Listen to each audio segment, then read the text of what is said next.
लेते हैं नलिनी लोचन द्वारा रचित, नलिनी लोचन शर्मा जी द्वारा रचित जो है कहानी यानी विष के दांत का जो है हम लोग पाठ पढ़ेंगे। ठीक है, इसके कहानियों को आपको ध्यान से सुनना है क्योंकि यहां से काफी सारा ऑब्जेक्टिव आपका कवर होगा, साथ साथ सब्जेक्टिव क्वेश्चन भी आप इसी तरीके से इस चैप्टर का बना सकते हैं अगर आपको कहानी पता रहे तो। ठीक है, अब देखते हैं हम लोग यहाँ पे जो है दो परिवार के बारे में बताया गया। इसने बताया दो परिवार के बारे में, एक है गरीब वर्ग और एक है अमीर वर्ग। ठीक है, गरीब वर्ग और अमीर वर्ग। अब देखिए अमीर वर्ग में एक परिवार है जो है सेन साहब का परिवार, और गरीब वर्ग में जो एक परिवार है वो है गिरधर लाल का परिवार। ध्यान से समझिए, अब ये अमीर वर्ग का परिवार जो है इसमें एक व्यक्ति है जिसका नाम है सेन साहब। ठीक है, उसकी पत्नी है सेन साहब, उसकी पत्नी है और उनके 5 पुत्रियां हैं। क्या है? 5 पुत्रियां हैं और एक जो है बेटा है, यानी सबसे बाद में लास्ट में बेटा है, सबसे छोटा है, तो वो उसका नाम है खोखा या फिर कासू। ठीक है, खोखा का मतलब होता है बच्चा। क्या होता है? बच्चा। उसके बाद ये जो 5 पुत्रियां हैं इनका नाम है सीमा, रजनी, आलो, सैफाली, आरती। सीमा, रजनी, आलो, सैफाली, आरती। ठीक है, अब अगर बात किया जाए, ये सेन साहब हो गया ये अमीर वर्ग का। अब इसकी एक फैक्ट्री थी और इसी के फैक्ट्री में ये गरीब वर्ग के लोग यानी गिरधर लाल जो है इसी फैक्ट्री में काम करते थे। और गिरधर लाल की पत्नी का नाम क्या था तो नहीं दिया आपके बुक में, बस गिरधर लाल की पत्नी थी और एक मदन था यानी गिरधर लाल का बेटा। ठीक है, इतना आपको याद रखना। और इसकी जो उम्र थी वो लगभग 5 से 6 वर्ष की थी और खोखा की जो उम्र थी वो 5 वर्ष की थी। ठीक है, मेन बात अब यहां पे आता है कि सेन साहब के पास एक कार था एकदम चमचमाती, स्ट्रीमल इंड कंपनी का। कौन सा? स्ट्रीमल इंड, एकदम चमचमाती कार था। इतना ऐसी चमचमाती कार था काला रंग का कि उसमें मानो कि आप शकल देख सकते हैं।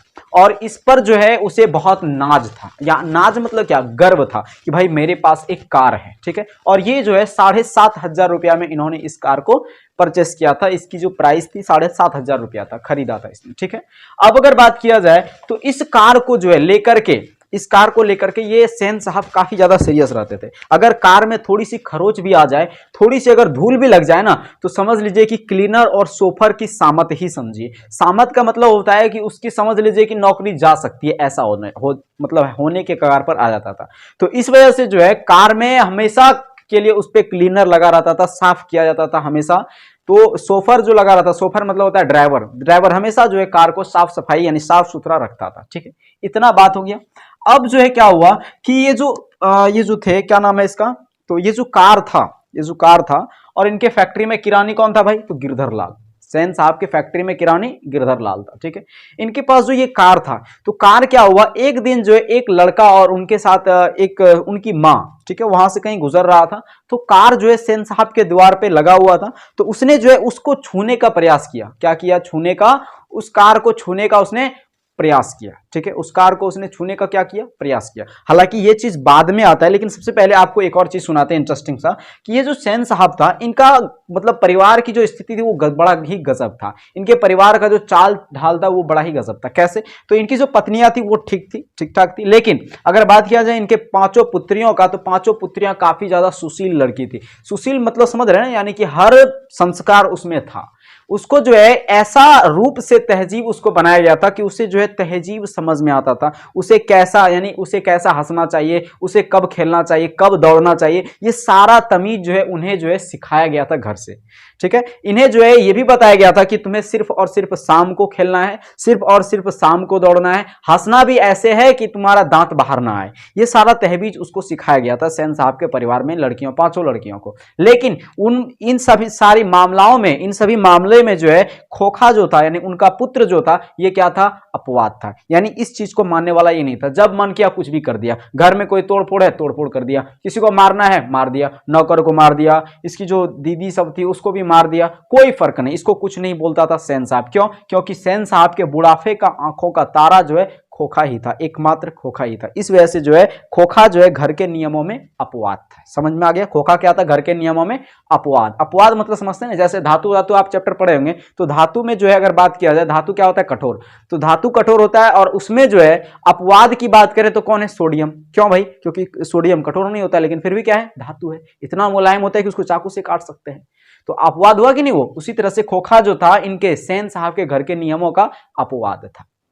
और ये जो पांचों लड़कियां थी वो कठपुतली थी। क्या थी? कठपुतली। कठपुतली का मतलब होता है जिसको आप जैसे मन तैसे नचा सकते, जैसे ये है तो ये जो जब चाहे इसको यूज कर सकते हैं, जहां चाहे रख सकते हैं, जहां चाहे फेंक सकते हैं, जहां चाहे कुछ भी कर सकते हैं इसको। तो ये क्या है? कठपुतली है। समझ रहे हैं ना? उसी तरह से ये जो पांचों लड़कियां थी ऐसा उसको ट्रेंड किया गया था कि ये पांचों लड़कियां कठपुतली बन चुकी थी। और ये कठपुतली यानी लड़कियां क्या है? कठपुतली है। बेटियां क्या है? कठपुतली है। और इस बात पे जो है माता पिता को उस पर क्या है? गर्व है। इस बात को याद रखिएगा आप, ठीक है। उसके बाद अगर बात करें तो ऐसी सारी प्रथाएं मतलब परंपराएं ऐसी चली गई। और इसमें जो है गिरधर लाल यानी ये जो मदन था काफी ज्यादा एकदम बदमाश लड़का था, ठीक है, लेकिन बहादुर भी था, ठीक है, बहादुर भी था। अब अगर बात किया जाए तो इनके घर यानी सेन साहब के घर ये जो कार था, सेन साहब के घर ये जो कार था, ये क्या हुआ था कि एक अगर बात किया जाए इनके घर जो है काफी सारा दोस्त भी आता था। सेन साहब के घर काफी सारा दोस्त भी आता था ऐसे घूमने के लिए। अब भाई अमीर घर से हैं तो आपके घर तो रोज दोस्त आते रहेंगे, तो ऐसे ही बैठ करके गप्पे सप्पे लड़ाते थे सेन साहब। तो उस गप में जो है एक बार ऐसा बात उठा, सेन साहब नहीं उठाया, कि देखिए आप लोग जो है अपने बच्चों को क्या करवाने वाले हैं, क्या पढ़ाने वाले हैं, क्या करने वाले हैं, तो इसके बारे में पूछा करता था। और इस हिसाब से लेकर के जो है अपने सेन साहब जो है, ये सेन साहब ये खुद कहते थे कि भाई मैं तो अपने बेटे को इंजीनियर और बिजनेसमैन बनाऊंगा अपने जैसा। मतलब हर बात यही दोहराते थे, कुछ भी कहे भाई बस बार बार यही बात बोलेगा, उसके अलावा कोई और बात उसे है ही नहीं। समझ रहे हैं ना? तो उसके बाद एक और बार ऐसा हुआ कि यहाँ पे देखिए क्या हुआ कि ये कह रहे हैं कि देखिए पढ़ाई लिखाई जो है ना, आजकल की जो पढ़ाई लिखाई वो फिजूल की है, पढ़ाई लिखाई फालतू की है। और ये बात कौन कह रहा है? सेन साहब, खुद सेन साहब कह रहे हैं कि अपने बेटे को जो है मैं बिजनेसमैन बनाऊंगा और उन्हें जो है ट्रेंड करवाऊंगा घर पे ही। पढ़ाई लिखाई आजकल की तो फिजूल है, यानी पढ़ाई लिखाई आजकल की फिजूल है, और मैं मेरे बेटे को जो है घर पे ही इंजीनियर बनवाऊंगा, घर पे ही जो है उसे ट्रेंड कराऊंगा, ठीक है। और बढ़ई मिस्त्री को मैं बोल दूंगा कि 2 घंटे आकर के इसे जो है ठुक ठाक करवाए, यानी इसको जो है हथौड़े से मतलब थोड़ा अभी से ही हथौड़े में उसका हाथ जो है बैठ जाए, इस वजह से उसको बुलाया जाएगा, ठीक है। तो अगर बात किया जाए तो इस वजह से जो है जो उसके रिश्तेदार होते थे, जो दोस्त होते थे, वो सब जो आता था तो उनकी गाड़ियों का एक बार क्या हुआ कि जो रिश्तेदार थे उनके गाड़ियों का जो टायर है उसको पंचर कर दिया। किसने? खोखा ने। खोखा ने जब पंचर कर दिया तो आके बोला देखिए सेन साहब देखिए कैसे जाएंगे, तो आपके खोखा ने तो दिया है पंचर करके। क्या पंचर कर दिया? अरे पंचर नहीं किया उसने, जो है टायर को खोल के देखा कि उसमें है क्या आखिर। समझ रहे हैं ना? मतलब हर चीज को ये पॉजिटिव ले रहा है अपने पुत्र के, ठीक है, कासू के। क्यों भाई? क्योंकि बुढ़ापे के आंख कता रहा है, इसको बनाना है इंजीनियर। अब उसके बाद जो है एक और बार क्या हुआ, हद ही हो गया। एक और मित्र जब आया तो उसका जो है गाड़ी का हेडलाइट ही तोड़ दिया, एक बार गाड़ी का हेडलाइट ही तोड़ दिया। और जब आके बोला देखिए सेन साहब आपका कासू कितना शरारती है, उसने जो है हेडलाइट ही फोड़ दिया। कहा अरे रे हेडलाइट नहीं फोड़ा, वो ये देख रहा था कि इसमें बल्ब कैसे सेट होता है, इसमें जो है कैसे आखिर उसके अंदर है क्या क्या उसमें चीज लगा हुआ है। समझ रहे हैं ना? तो ये बात सुन करके जो है उसके रिश्तेदार जो थे वो तो सड़क गया दिमाग उसका, कहा कि ये पागल हो गया इसके पीछे भी, ठीक है। फिर एक बार क्या हुआ, पत्रकार महोदय आए थे उनके घर। कौन आए थे? पत्रकार महोदय। और पत्रकार महोदय ने जो है उससे पूछा गया कि आप अपने बच्चों को क्या कराना चाहते हैं, क्या बनाना चाहते हैं? भाई मैं तो अपने बेटे को इंजीनियर बनाऊंगा, बिजनेसमैन बनाऊंगा, आप क्या कराना चाहते हैं? बार बार यही बात दोहरा रहा है, पूछ रहा है उससे लेकिन जवाब भी नहीं देने दे रहा है बेचारे को। तो पत्रकार महोदय मुस्कुराते हुए ऐसे बैठा रहा। फिर एक समय बाद बोलता है पत्रकार महोदय बोलता है मैं चाहता हूं यह जेंटलमैन जरूर बने, यानी वो अपने पुत्र के बारे में कह रहा है, मैं चाहता हूं ये जेंटलमैन जरूर बने। जेंटलमैन मतलब क्या? अच्छा व्यक्तित्व जिनका होना चाहिए, स्वभाव जिनका होना चाहिए, जो कुछ बने उसका काम है, उसे पूरी आजादी रहेगी। और ये बात सुनकर के ना, ये बात सुनकर के जो है सेन साहब ऐंठ कर रह गया। जैसे आपसे पूछा जाएगा भाई तुम डॉक्टर बनो और तुम आप बोलिएगा कि नहीं हम जो है भिखारी बनेंगे, तो बताइए जो बोलने वाला है डॉक्टर बनो, तो बताइए वो क्या हो जाएगा? मतलब उसको बुरा लगेगा कि नहीं? ऐंठ कर रह गया। उसी तरह से जो है यहाँ पे सेन साहब ऐंठ कर रह गया जब पत्रकार महोदय ने कहा देखिए हमको उतना मतलब नहीं है, लेकिन मैं चाहता हूं कि मेरा बेटा जो है जेंटलमैन जरूर बने, जो कुछ बने उसका काम है, उसे पूरी आजादी रहेगी। और यह बात सुनकर के जो है पत्रकार महोदय की यह बात सुनकर को सेन साहब ऐंठ कर रह गए, ठीक है। उसके बाद अगर बात किया जाए, ये बात होने के ये सारा बात हो रहा था, लेकिन तब तक पता चला कि बाहर जो है कुछ शोरगुल हो रहा है। क्या हो रहा है? बाहर शोरगुल हो रहा है। और उस शोरगुल को सुन करके जो है उनके मित्र सब जो है उठ के बाहर आए, और तब तक देख रहा था कि एक लड़का और उनके साथ एक जो है उनकी माँ जो थी वो जो है क्या कर रहा था, तो सोफर से झगड़ा कर रहा था और सोफर की ओर उलझ रहा था। वो लड़का जो है बार बार ऐसे गिरेबान की ओर झांक रहा था, ठीक है। और जब पूछा गया सोफर से, सेन साहब पूछते हैं, तो ऐसा पाया गया कि सोफर ने ही बताया कि देखिए साहब ऐसा हुआ कि ये लड़का जो है यहां से जा रहा था, लेकिन इसने जो है गाड़ी को छूने का प्रयास किया, तो मैंने जो है उसे हटाया, और मैंने जब उसे हटाया तो वही जो है हम पे धक्का मार रहा है, मतलब हम पे ही जो है उल्टा हम पे ही जो है लूज रहा है। ये बात जब बोला गया तो जो, और वो लड़का कौन था, तो मदन था, और जो मदन की माँ उसके साथ थी, मदन की माँ उसके साथ थी, और मदन की माँ जो है एकदम चुप हो गया, मदन की माँ चुप हो गया। क्यों? क्योंकि सेन साहब का होठ जो था वो सटा हुआ था, कुछ बोल नहीं रहा था वो, ठीक है। इस वजह से वो मदन की माँ जो है चुप हो गई। और फिर इसके बाद क्या हुआ कि वो जो था, यानी वहां पे जो था उस लड़का का, यानी मदन का जो है, उसको धक्का मार दिया था। ऐसा कहा था उसमें कहानी में कि उसे धक्का दे दिया गया था और खून निकल रहा था उसके थी से, ठीक है। इस वजह से जो है उसने क्या किया, उसके गिरेबान की ओर झांक रहा था, सोफर की ओर मारने का कोशिश कर रहा था उसको, समझ रहे हैं ना। तो इसके बाद जो है क्या हुआ कि सेन साहब बड़े गुस्से में आकर के कहा कि मदन की माँ इसे ले जाओ, फिर देखना दोबारा ऐसी गलती ना करे। मदन की माँ इसे ले जाओ, फिर देखना दोबारा ऐसी गलती ना करे। और वो जो है वहां से चला गया। और जब वहां से गया तो गिरधर लाल यानी इनके पिता को जब पता चला तो उसने बड़ी मार मारा इसको, किसको, मदन को, बहुत मारा इसको। और मारने के बाद ये रोता भी था, भरपूर रोया। और जब इस रोते को देखकर जो है, जब इस रोया गया, ये बहुत रोता था, मतलब मारा पीटा तो रोता भी था, लेकिन बहादुरी के साथ ये रोता था। ऐसा सारा परंपरा चल रहा था, यानी प्रक्रियाएं सब सारी चल रही थी। उसके बाद क्या हुआ कि वहां के जो इनकी, मतलब इनकी लड़कियों का, इनकी पांचों पुत्रियों का जो मतलब व्यवहार था, इन व्यवहारों से जो है कई सारा तुलना दिया जाता था उसके समाज में कि भाई देखो तुम एक कहाँ गधी एकदम बकलोल है, लेकिन देखो सेन साहब की पुत्रियां देखो कैसा है उनका तहजीब, लेकिन तुम्हारा तो अलग ही बात है, होता है ना। इस तरह से उदाहरण दिया जाने लगा, उपमा दिया जाने लगा उसका। उसके बाद एक समय का बात है कि जो है खोखा जो था, खोखा यानी कासू, ये जो था एक घर में था, मतलब कहीं पे ऐसे ही पड़ा हुआ होगा। तो ये जो है मदन, ये मदन अपने साथियों के साथ कहीं पे लट्टू नचा रहा था, यानी एक कोली में होता है ना कूली, ठीक है, एक गली में जो है लट्टू नचा रहा था। तो जब ये लट्टू नचा रहा था तो लट्टू नचाता देखकर जो है एकदम ये खोखा जो है एकदम मन इसका मचल गया, और इसको लगने लगा कि अब हमको भी वहां होना चाहिए, ठीक है। मन इसका मचल गया, एकदम पूरा एकदम मोहित हो गया ये उस चीज को देख करके। तो फिर जो है वो वहां से चल दिया, क्योंकि इसको तो सब लग रहा है भाई मारा ही राज है। तो वहां से जब चल दिया तो उसके बाद जो है पता है मदन के पास आकर के, यानी उसके झुंड में बहुत सारा आदमी था, लेकिन उसका लीडर कौन था उस झुंड का, उस लट्टू के नचाने में झुंड कौन था, तो मदन उसका लीडर था, ठीक है। वो वहां से आकर के बोलता क्या है, बोलता है कि मुझे लट्टू दो, क्या बोलता है कि मुझे लट्टू दो, मैं भी खेलेगा क्या बोलता है आकर के, मुझे लट्टू दो मैं भी खेलेगा।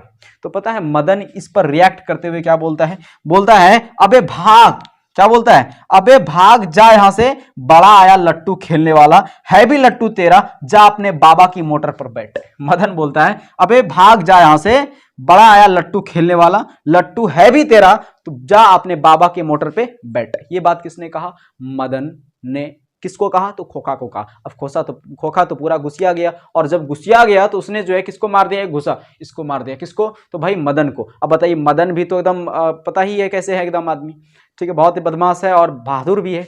तो इसको जब मार दिया तो मदन भी कहां ठहरने वाला था, मदन ने भी मारा उसका ना 2 दांत तोड़ दिया बेचारे का खोखा का जो है 2 दांत तोड़ दिया आगे वाला। और जब 2 दांत तोड़ दिया उसके बाद जो है, ऐसा आगे वाला आपके बुक में नहीं लिखा है, लेकिन 2 दांत उसका तोड़ दिया था, ठीक है।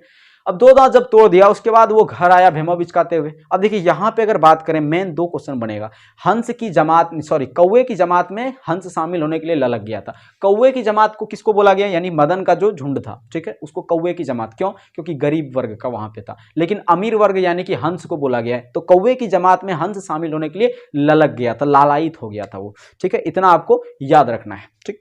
उसके बाद उसमें जो है ज्यादातर अगर आप देखें मोहल्ले और झोपड़ी वाले की लड़ाई में कोई किसकी जीत होती है, मोहल्ले वाले की। लेकिन यहाँ पे ठीक उल्टा हुआ, यहाँ पे झोपड़ी वाले का जीत हो गया, यानी मदन का यहाँ पे जीत हो गया। उसने मारा था, 2 दांत तोड़ दिया। और ये बात सुनकर के जो है, जब सेन साहब को पता चला कि मदन ने जो है, गिरधर लाल के बेटे मदन ने हमरे बेटे का जो है दांत तोड़ा है, गिरधर लाल को फौरन अपनी फैक्ट्री में जो किरानी का काम करते थे इसको हटा दिया तुरंत।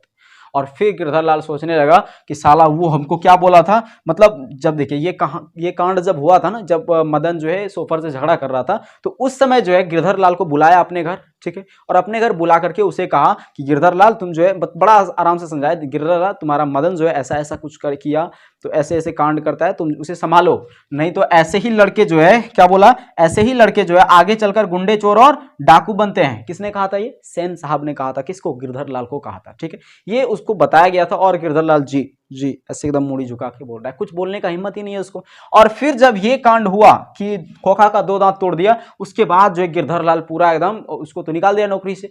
जब उसको जॉब से निकाल दिया, किरानी के जॉब से निकाल दिया, तो फिर वो जो घर एकदम गया आराम से। और जब ये जो था मदन, अब मदन को तो पता है भाई, जब थोड़ा मोड़ा खाली काम किए थे, यानी जहां पे काम करता है वहां पे अगर जाकर के थोड़ा मोड़ा खाली गाड़ी छूने का प्रयास किया तो उतना पिटाई लगा था। तो सोचिए आज 2 को दांत तोड़ दिए जिसके घर काम करता है हमारे पापा, समझ रहे हैं ना। इस वजह से वो बहुत डरा हुआ था, जिस वजह से वो जो है दिन में घर नहीं गया, रात में घर गया, बहुत रात में। और रात में जब घर गया तो उसने घर के किनारे से ऐसे झांक करके देखा, तो देखा कि वहां पे उसकी मम्मी और उसका यानी कि गिरधर लाल जो था यानी उनका पप्पा, वो जो है उनके पिताजी और माताजी दोनों जो थी वो जो है बैठ करके आराम से एकदम गप्पे लड़ा रहा था। कोई दिक्कत नहीं, कोई फर्क नहीं पड़ा था, एकदम शांत था। तो ये तो और इसका एकदम आश्चर्य हो गया ये कि ऐसे कैसे हो सकता है, नौकरी से निकाल दिया फिर भी कोई फर्क नहीं पड़ रहा है, ऐसे कैसे हो सकता है, ये तो मैं बिलीव नहीं कर सकता हूँ। फिर जो है इसको मतलब मन में ये सब सवाल उठा, ऐसा लिखा हुआ उसमें नहीं है, ठीक है। ऐसा जब हुआ तो उसके बाद क्या हुआ कि वो कहा कि चलो ठीक है, तो जाते हैं हम किचन की ओर। वो जाने लगा और वहां पे जाने लगा, ठीक है। वहां पे जब जाने लगा तो इसने सोचा कि किचन खा लेते हैं वहां से जाकर के खाना पीना और फिर जाके आराम से सो जाएंगे। लेकिन जब उधर जा रहा था तो उसका जो पैर था वो किसी सामान से टकरा गया, यानी लोटा वगैरह लोटी वगैरह से टकरा गया उसका पैर, ठीक है। तो उसके जब टकराया तो आवाज किया, और आवाज जब किया एकदम स्थित होकर के ऐसे खड़ा हो गया। और फिर जब गिरधर लाल आया तो गिरधर लाल जब आया तो ये तो पूरा टाइट कर लिया शरीर की, अब तो लगता है पिटाई पड़ेगा। लेकिन गिरधर लाल आते ही उसको गले से लगा लिया, और जब गले से लगाया तो कहता है वाह वाह बेटा वाह, तुमने तो कमाल ही कर दिया है। एक मैं हूं कि मैं उसका गुलामी करता फिरता हूं, लेकिन तुमने तो खोखा का 2 दांत तोड़ डाला, हा हा हा, ऐसे ही करने लगा वो, ठीक है। बहुत ही खुश हो गया और ये तो पूरा एकदम हैरान है कि ये क्या हो गया, हम तो सोचे थे मार खाएंगे लेकिन ये तो गले से लगा लिया। क्योंकि यहाँ पे बात यह है कि देखिए वहां पे वो क्या है, ऐसा क्यों होता है। जय गिरधर लाल के ऐसा थोड़ी है कि गिरधर लाल भी नहीं पीट सकता था, पीट सकता था, लेकिन गिरधर लाल को यह पता था कि अगर हम कुछ कहें या कुछ बोल दें उनके खिलाफ, सेन साहब के खिलाफ, तो हो सकता है वो हमें नौकरी से निकाल दे। लेकिन जब नौकरी से निकाल ही दिया तो अब हम उसके खिलाफ बोलने से काहे कतराएं, तो उसके खिलाफ बोलना शुरू कर दिया। समझ में आ गया इतना। और उसके बाद जो है इसे भी सराहना देना शुरू कर दिया मदन को, कहा भाई तुम ही सही था, तुम ही ठीक किया, उसको मारा पीटा ठीक किया है, हम ही गलत थे हमेशा के लिए, ठीक है। फिर जाकर के आखिर में जीत किसका हुआ, मदन का। तो हीरो इस कहानी का कौन है, मदन, याद रखना है आपको, ठीक है। इतना चीज आपको कवर कर लेना है, और इसको जो है आप चाहें तो नोट बना सकते हैं, ठीक है। चित्र वगैरह पे ज्यादा फोकस नहीं करना है, ठीक। ये बहुत अच्छा तरह से हमने उम्मीद किया हूँ कोशिश समझाने का कहानी को। अगर आपको समझ में आ गया है तो ठीक है, आप कमेंट करके बता सकते हैं कि हमको जो है ये कहानी बहुत अच्छी तरह से समझ में आ गया। नहीं तो अगर आप कहेंगे नहीं हमको बुक पढ़ के करके लाइन बाय लाइन समझाइए, तो उसमें काफी लंबा वीडियो बनेगा। लेकिन इस चीज को अगर आप ध्यान से सुने हैं, इजीली तरीके से सारा क्वेश्चन आपका बन जाएगा, ठीक है। तो दोस्तों मिलते हैं अगले वीडियो में, तब तक के लिए जय हिंद जय भारत।